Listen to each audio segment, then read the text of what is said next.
Hey folks, Quill18 here, bringing you a Let's Play Light of Altair.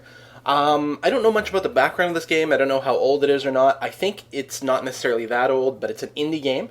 So it doesn't necessarily have the hottest graphics in town, but it's a super fun little strategy game, sort of like empire building. Well, not exactly empire building, but you'll see what it's like. Little building strategy game.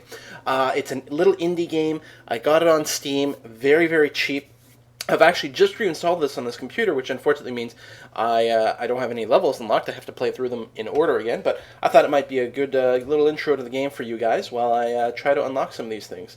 I suppose I could go into hard, because I think I'm going to remember what I'm doing. It has been a few months, but yeah, let's give it a try and see what happens. The Last War, what is now known as the Last War, was started in the year 2020 AD. By 2018 AD, I guess this is 2 years before the war, Asia had easily progressed into a power to rival and surpass that of the US. Africa's nations were developing at a surprising rate after the wave of revolutions where the old governments were thrown out, speeding democracy on its way. I think there should have been a comma there.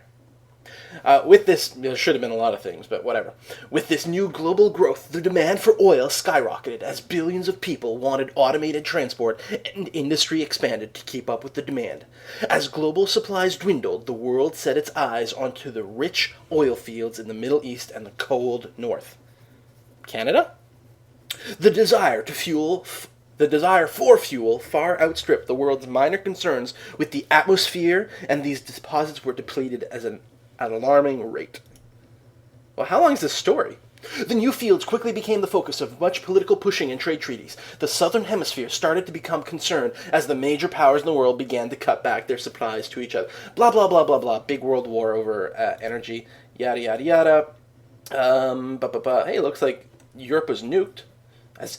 While Europe was being hammered into radioactive dust. Da, da, da, da, da. World watches America as China competed to become new world superpowers. Looks like China won. And realizing the destruction that the fighting had caused, the leaders of the U.S. and China decided to form a world order and remove the old concepts of countries. That's why the U.S. agreed to this as a matter of debate. Okay, none of this matters. Here we go. So the United Earth Order was founded in 2056 AD.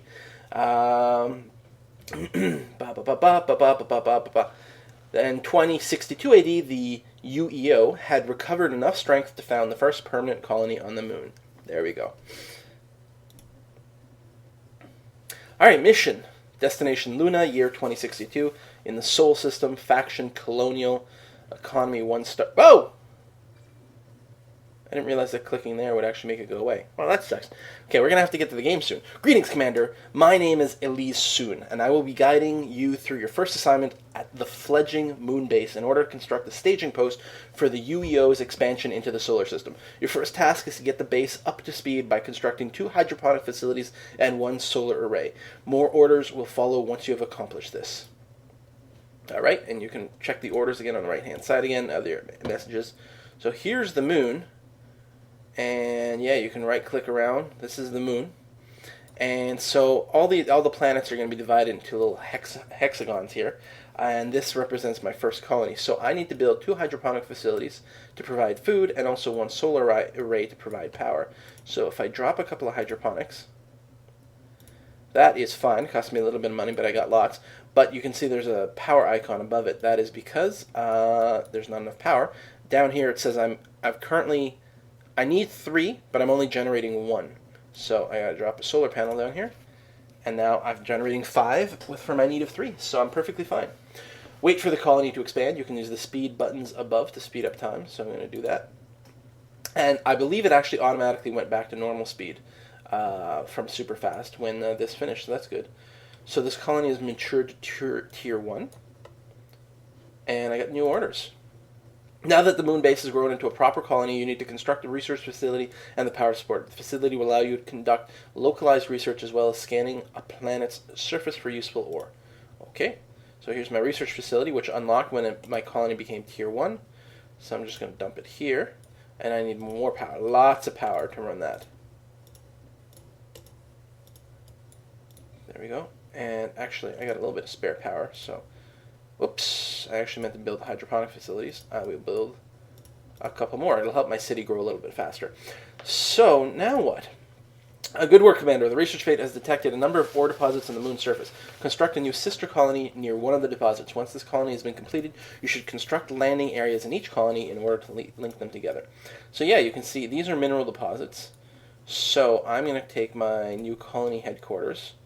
They're quite expensive and they take a while to build, but I'm going to drop one right about here. And that should capture 3 of these. Now these borders will actually expand, but we'll see how that works later on. I'm going to drop it right here. You see it'll take about 30 seconds. And we also need a landing area in our capital. I think we may also need one in the colony. That way they can ship goods from one to another. So I'm building that right away. And it has just enough food to support one more hydroponics farm. So there we go.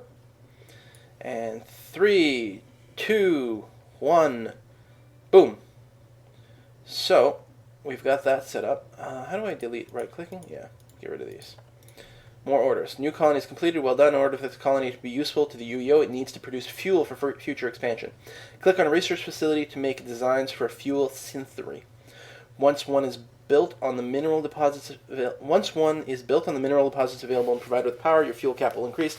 Once your primary colony has an ample supply of fuel, you will be reassigned. So they said click on the research facility, which actually I can do up here, and start researching fuel synthesization. It does cost me a little bit of money per tick to do that research, but it won't take very long to finish. And then I'll need some power here, but okay, there we go. So I finished my research, so I can build my synth fuel stations, which generate +1 fuel at a cost for -5 energy. It also makes the citizens unhappy in that area. But so I'm going to build 3 fuel depots here, and then more power. Okay, they're good. And I actually need 2 more, so I'm going to build right here. Why is this complaining? Needs a starport. Oh, I can't build a starport yet, can I? Okay, that's fine. You know how these missions go in these games. They, there we go. Fast forward through there. They only unlock a certain amount of things, so you can sort of learn slowly, which is good, because there's actually quite a lot to this game. And build enough. There we go. So now I have all the fuel I need. The moon base is constructed, proceeding perfectly. We'll turn the operation over to our regular UEO staff. You're needed for a new mission. Okay, so these are all the objectives that I've completed. Now, you can see there's an objective here I didn't complete. Usually that happens if you're sort of behind schedule and you weren't, because some of these objectives are timed. Some of them you just have to do them in order, but some of them show up at a certain amount of time. And if you weren't sort of doing it at the right, if you weren't in the right place at the right time, you didn't get the opportunity to see what this objective was, let alone complete it. Sometimes it's totally hidden, and sometimes it depends on what difficulty you play on. Still, that's not bad. The red planet. I guess we're going to Mars. Now we have set foot into the expansive space. We must learn how to live there, establish a Martian industry, and prove that colonization will be profitable. Right. Be assigned. Yeah, okay. Go to Mars, select a clear site to colonize. So, yeah, you can see the game, you can actually zoom out and zoom in. Like, there's other stars. We don't have access to any of that right now. But you've got, quite the range of options. There's other planets, and then if we zoom into a planet, then you can see stuff there. In fact, sometimes you have moons. I guess the moons of Mars are not big enough to... Well, clearly Luna is a moon, right? It's our moon. So we're going to set up a colony on Mars. And that's all we can do right now. It's the only build option. So I'm just going to dump it. Here seems like as good a place as any. And fast forward. Yep. There we go. So we completed our colony, and we need to get it up to tier 1, which means we need some food and power. We just need to get to a certain population point, and that's it. And it'll grow faster with more food, but we're going to want like research colonies or base and stuff, so I don't know if I want to fill it up exactly. I mean, the research place only takes 1 square, but it takes a lot of power, so I'm going to have to build a lot more solar panels too. So let's speed this up. There we go.